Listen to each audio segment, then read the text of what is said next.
MS Purnima Enterprises presents Capri International Manipuri Short Fiction Film Festival 2021. Organized by Ipak Films Production Manipur under the aegis of Film Forum Manipur.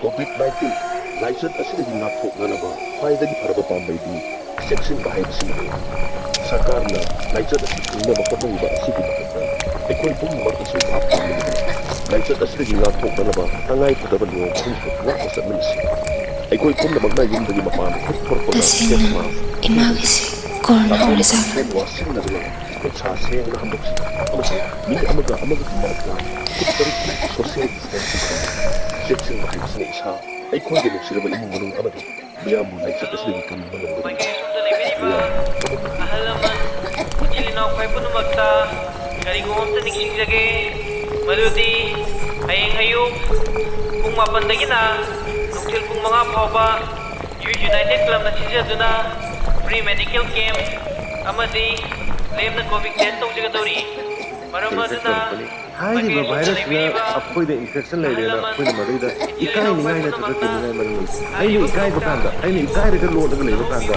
ꯃꯗꯨꯗꯤ ꯑꯩꯒꯤ ꯐꯦꯃꯤꯂꯤꯗꯨ ꯂꯣꯏꯅ ꯍꯌꯦꯡꯗꯤ ꯄꯨꯗꯨꯅ ꯆꯠꯂꯒꯦ꯫ ꯑꯩꯒꯤ ꯐꯦꯃꯤꯂꯤꯗꯨꯗ ꯅꯠꯇꯅ ꯂꯩꯀꯥꯏ ꯂꯥꯜꯂꯛꯄꯗ, ꯂꯩꯀꯥꯏꯗꯨꯗ ꯅꯠꯇꯅ district ꯇꯨꯟꯗꯨꯅ ꯁ꯭ꯇꯦꯠꯀꯨꯝꯕ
COVID-19 screening test taukhibado result lagai nangdi negative oire adubu imadi positive oire nang chingnagano makhata ba treatment tawnabagidama RIMS hospital da punaba sem saba khudimak loirabani nang suyumda 7 days quarantine tawduna leiro aduga karigumba symptoms panglabadi covid test halaga muk tawgadabani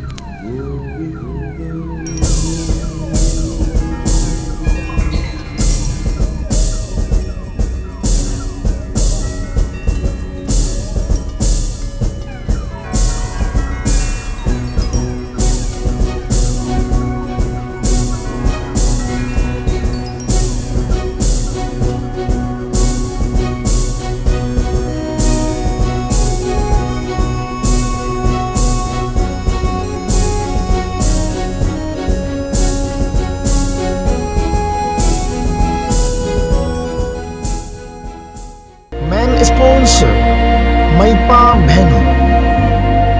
Sponsored by Oinam Roman.